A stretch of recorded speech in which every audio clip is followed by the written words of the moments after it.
Okay, welcome to this short course on stress management, and welcome to the first of a few courses that have been designed to support your overall well-being. If you're here watching this now, then it probably means that at some point recently you have experienced some kind of stress that has had a negative impact on your mood, your behavior, or overall state of mind and well-being. And so over the next few minutes, we will take this opportunity to learn about stress, what it is, why it happens, and most importantly, how to manage and control your stress. A recent Fox News TV interview with Deepak Chopra revealed that we're currently experiencing three major world crises. The first one is the global COVID-19 pandemic and its aftermath. The second one is the economic crisis globally and its ongoing impacts.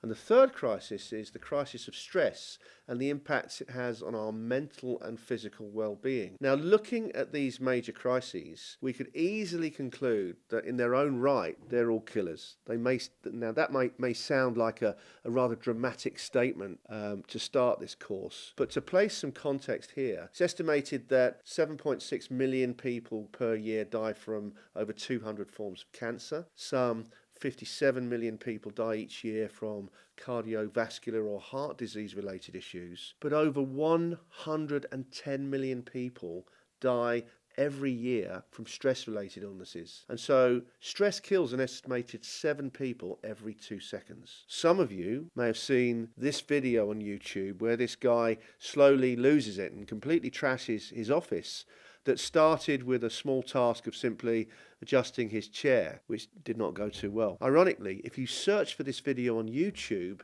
by typing "man trashes his office" in brackets the word funny, then this is the first video that you'll find. Of course, when first viewing it, people may think it's funny, but in reality, what we're actually looking at here is a man suffering from extreme stress who is just snapped. So firstly, let's understand exactly what stress is. Stress is a state of mental or emotional strain resulting from adverse or demanding circumstances. And I'm going to play a very short video extract from a video narrated by Sir Ian McKellen. Let's look at the video now. For our entire lives, we're surrounded by stories, and they can be incredibly powerful in communicating ideas. I'm going to share with you the 4 reasons why stories have such power, and I'm going to do this in the form of a story. 2 tribesmen, Brian and Kevin, are on their first ever hunt. From within the thick brush, a twig snaps. From nowhere, a tiger pounces and grabs Kevin by the neck. There is nothing Brian can do, and in seconds, Kevin is no more. Another twig snaps, and Brian runs. Just in time, he reaches a tree, scrambles to the top, and looks down to see a tiger circling below.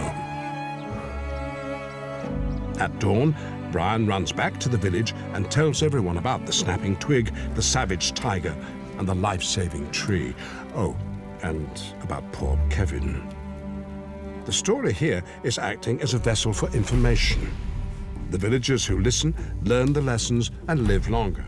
So the subject matter for the video is about the importance of storytelling. But the reason I shared the first 56 seconds of this story is to focus on what happened to Brian. In this story, Brian manages to avoid getting eaten by a saber-toothed tiger by literally running for his life and climbing a tree. This was his natural response to the threat of being eaten, to run. And it's of course an action that we would all probably take in the event that we were confronted with the same threat. What's interesting, however, is what happens to Brian in the immediate moments around his near-death experience.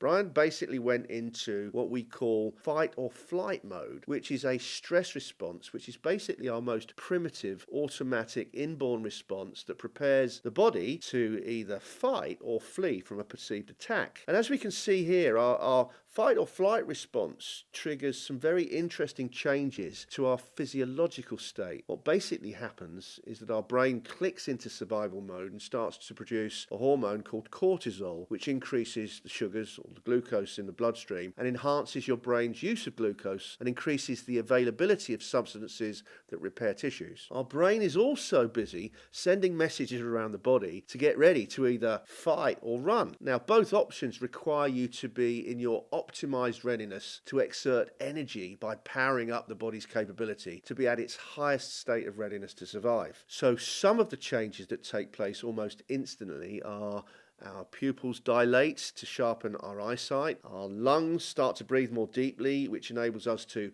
oxygenate our blood vessels more efficiently. Our blood pressure increases in order to improve the circulation of blood to fuel our muscles and our ability to run faster. Our heart beats faster to pump blood around the body faster, and so a series of changes occur when we're in our fight or flight mode.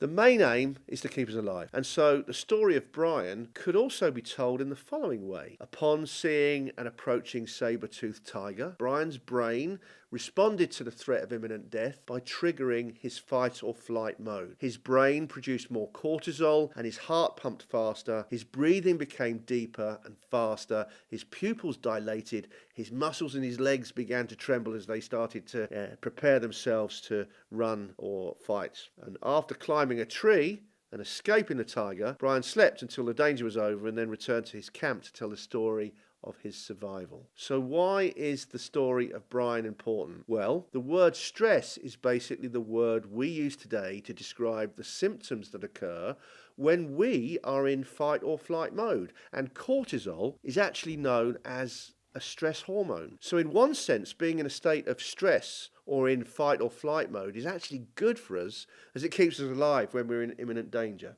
However, unlike most of the animal kingdom, which can immediately get back to a normal state when the fear or the danger has gone, humans don't have this automatic switch-off button to stop the production of cortisol, and we often stay in fight or flight mode long after the threat has gone. Okay, so let's just recap a few things.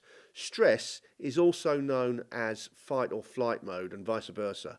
It's a response to perceived danger and the natural way in which we prepare ourselves to survive the threat of death. When we're in stress mode, our brain produces more cortisol and some physiological changes take place to prepare us to either fight our way out of trouble or run away from it really quickly. And in the next video, we'll look at what stresses us out today and start to learn how to identify and manage these stress triggers. See you on the next video.